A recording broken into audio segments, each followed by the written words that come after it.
Itasy tsapa fa manana hevitra ny anamafy ny vodilaran'ny Bariany Nicolas Dupuis taoriana fifandonana ny fifanitsanana ny kanina 7-20 ny andro voalohany sy ny andro faharoa raha ny vahiny tao amin'ny sampamalamba voaray ity mpanazatra amin'ny Barea ity.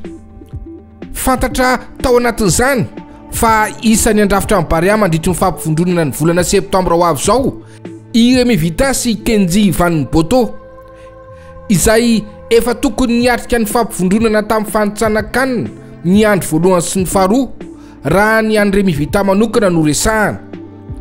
Fa saingy teo amin'ny fotoana ny nanaovany fifanarahana tamin'ny kluba vaovao ifindrana ny lehilahy. Io no tsy nahafahana namonjy ny fampivondronana tamin'ny andro voalohany sy faharoa.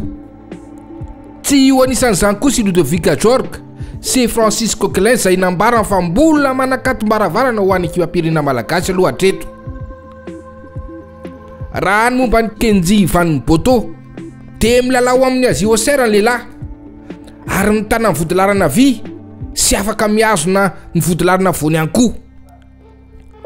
Raha ny resaka amin'ny fampivondronana amin'ny Barea indray sy mety hanemorana ny lalao fanitsana noho ny nanovan'ny CAF ny daty ilalaovana ny famaranana any Côte d'Ivoire dia nanambary Nicolas Dupuis fa hatreto aloha dia mbola tsy misy ny fampifantarana ny fanemorana amin'ny fomba ofisialy ny lalao fanitsana kanina 7-20 ny andro fahatelo sy fahefatra.